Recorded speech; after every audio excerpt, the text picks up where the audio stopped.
우리가 사순절을 지나고 있습니다. 사순절에는 여러 가지 경건의 훈련들을 많이 하는 기간들이었죠.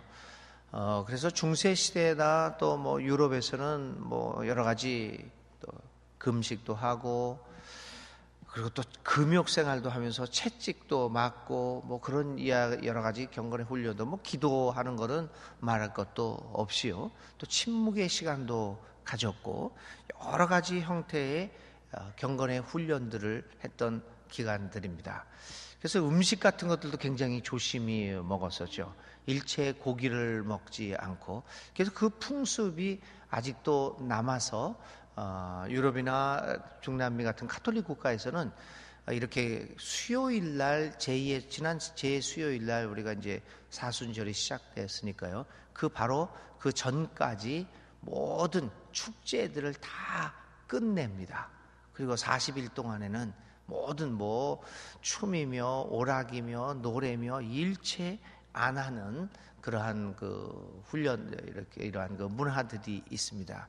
그래서 여러분들 잘 알고 있는 그 브라질의 리우데자네이루 카니발, 아주 세계적으로 유명하죠.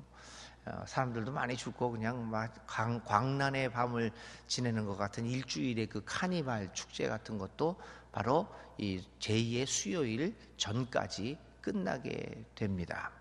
좀 여러 가지 형태의 경건의 훈련을 하게 됩니다.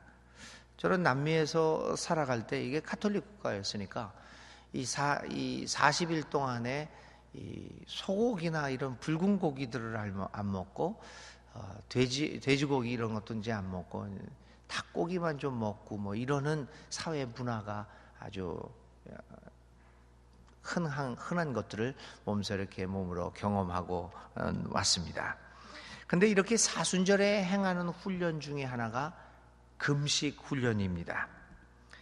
금식, 음식을 금하는 겁니다.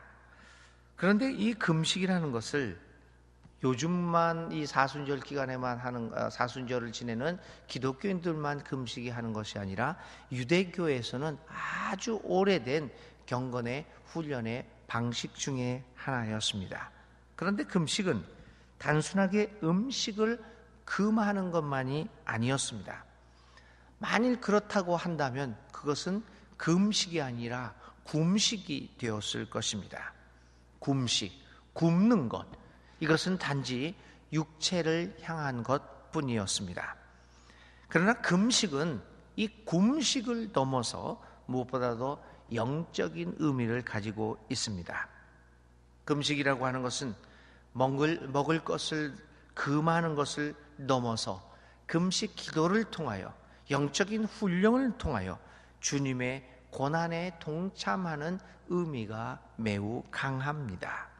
주님의 고난에 동참하고 그 고난의 의미가 우리에게 주는 것이 무엇인가를 깊이 묵상하고 성찰하는 것이 금식 기도의 의미가 될 것입니다. 그래서 아무리 금식 기도를 많이 한다고 하더라도 주님의 고난의 의미를 생각하지 않고 주님의 고난이 나의 삶에 미치는 영향을 생각하지 않고 단순히 3일을 금식하고 10일을 금식하고 심지어는 40일까지 금식을 한다고 하더라도 그것은 아무런 의미를 갖지 못하게 될 것입니다. 그러므로 우리는 몸의 이 경건의 훈련을 통해서 무엇보다도 주님의 고난의 의미가 무엇인가를 깊이 성찰을 해야 합니다. 두 번째 금식 기도의 의미는 이렇게 주님의 고난의 의미를 생각하는 것과 함께 몸을 괴롭게 함으로써 내 자신에 대한 죄에 대한 회개를 하는 데 의미가 있습니다. 불의한 자신에 대한 회개가 반드시 있고, 이러한 금식들을 통하여 훈련을 통하여 내 자신의 모습이 어떠한 것인가를 발견하는 데 의미가 있습니다. 경건의 훈련은 그것입니다.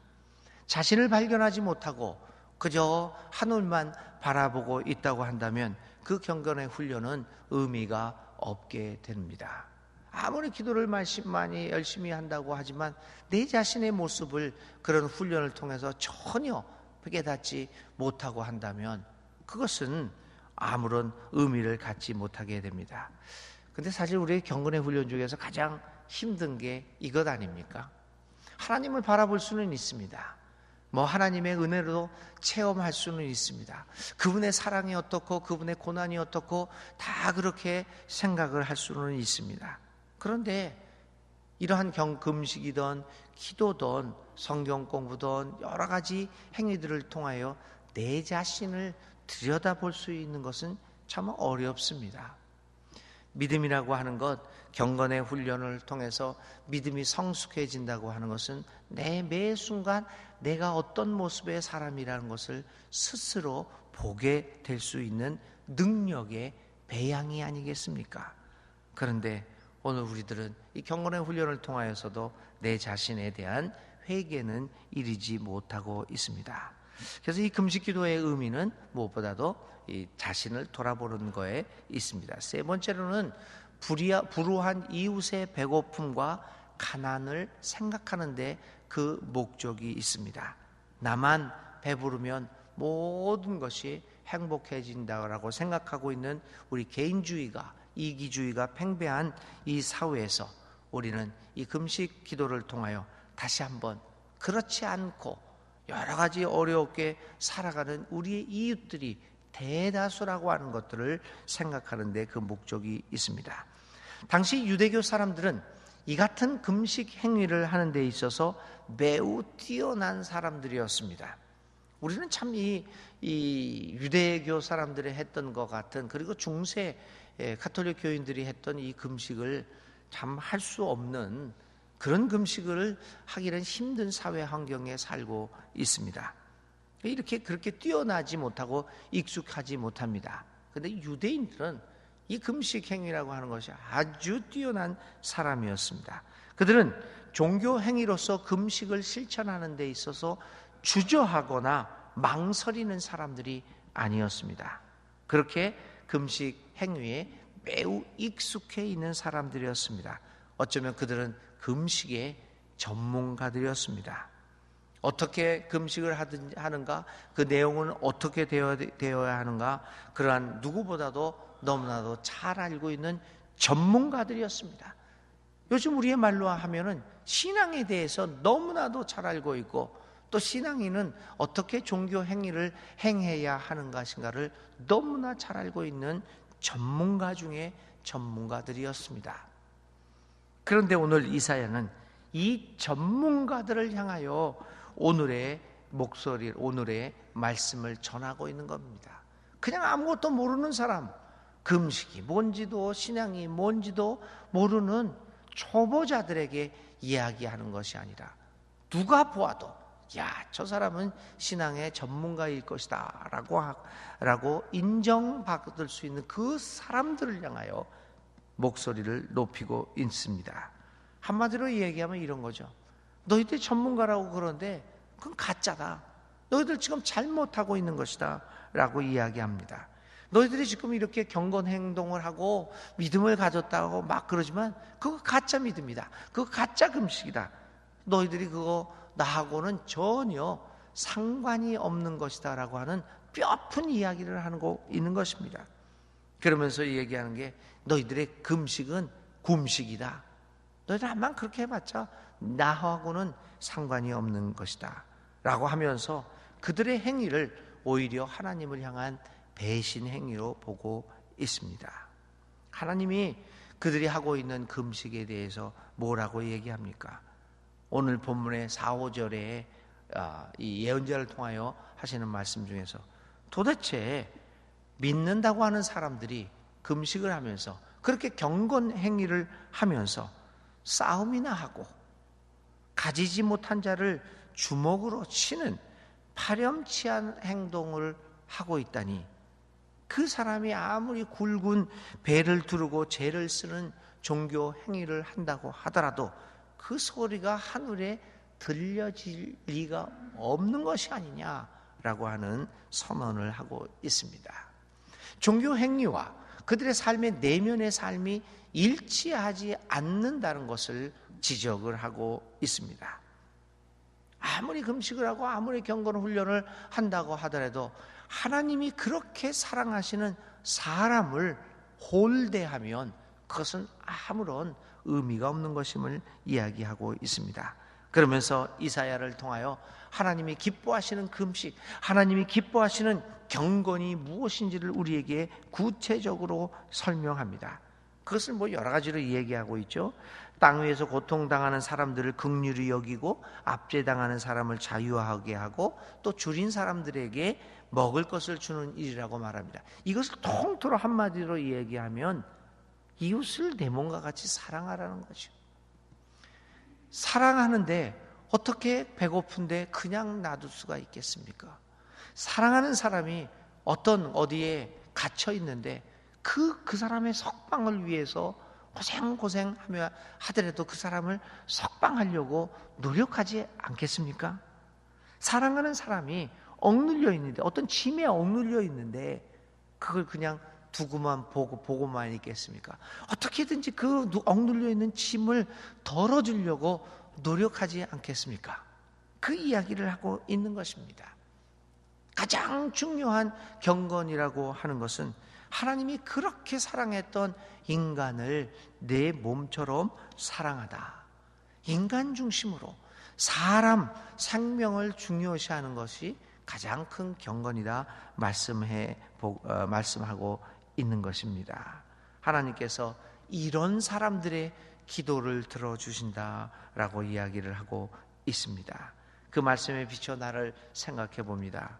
나는 교회를 나가거나 여러 가지 종교적 실천에서는 열심을 내려고 하지만 정작 내 주변에 있는 사람들을 사랑하고 있는가라고 하는 것들을 돌아보지 않을 수 없습니다. 마태복음 25장에는 아주 중요한 비유가 하나 있습니다.